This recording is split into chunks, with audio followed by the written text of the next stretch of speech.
தெரியுமாடி, இந்த ஒரு கவள சோறும் ஒரு டம்ளர் தண்ணியும் எங்க டிபார்ட்மெண்ட்டையே கலக்கிட்டு இருக்கு. என்னவா அங்க எங்க ஏகப்பட்ட ஸ்டேஷன்ல போலீஸ்காரங்க சொத்தெல்லாம் வித்து பணத்தை திருப்பி கொடுக்கறாங்களா? இது வரைக்கும் 7 constable, 5 traffic constable, 6 sub inspector, 4 inspector கடத்திட்டு போயிட்டு இருக்கானா. அப்ப எவனோ ஒருத்தன் உள்ள பூந்து நம்ம டிபார்ட்மெண்டே கலக்கிட்டு இருக்கான். ஏயா நம்ம ஒரு ஸ்பெஷல் டீம் போட்டு கண்டுபிடிக்கலாம்ல? ஸ்பெஷல் டீமா? அங்க கடத்தினானா இங்க மிரட்டானான்னு பொதுவா தானே சொல்றீங்க. அவன் கடத்தினான்னு யாராவது கம்ப்ளைண்ட் கொடுத்துருக்காங்களா? இல்ல இங்க இருக்கிற உங்கள யாராவது அவனால கடத்தப்பட்டிருக்கீங்களா? இவரை கடத்தி தான் தெரிஞ்சிருக்கும். என்ன மிஸ்டர் கல்யாணராமன், அவன் உங்களை ஏதாவது பண்ணானா? சார் உங்களை தான். அதெல்லாம் ஒண்ணு இல்ல சார். நான் ஒண்ணு தப்பு இல்ல சார். Rumour sir. அப்போ இது ஒரு வதந்தி அப்படித்தானே? அப்படியே அது உண்மையா இருந்தாலும் அவன் தப்பு செய்யற போலீஸை மட்டும் தானே கடத்துறான். நீங்களாம் பொறுப்பா நேர்மையா நடந்துக்கிட்டா don't worry about him. Let us wind up this meeting.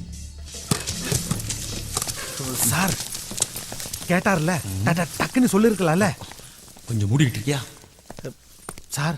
நீங்களாவது ஐயா ரூமர், அம்மா ரூமர். மணி சார், உன் ஃப்ரெண்டு சக்திவேல் நல்லா இருக்காரா? நல்லா இருக்கா சார்? ஜாக்கிரதையா இருக்க சொல்லு. நாளைக்கே இந்த சீட்டுக்கு வேற ஒருத்தர் வரலாம். அவரு என்ன மாதிரியே இருப்பாரு சொல்ல முடியாது. ஓகே, வெளியாடனா ஓகே, உள்ளே வெயிட். இந்த போட்லுக்கு என்ன பேரு? குயின். ஆச்சி, இத ஷேப் பார்த்தாலே தெரியுதுல்ல, ஷக்கீலா. இது சாப்பிட்டா உடம்புல எந்த Dressம் இருக்க விடாது. அப்படியே தூக்கி போட்டு கடிஞ்ச. அம்மா என்ன பண்ணாதீங்க. அப்படியே சொல்லிக்கிட்டே இருப்போம். இதுக்கு என்ன பேர் தெரியுமா? இல்ல, இது சிம்பான்சி. இது சாப்பிட்டான்னு வெச்சுக்க பாருங்க. விடு.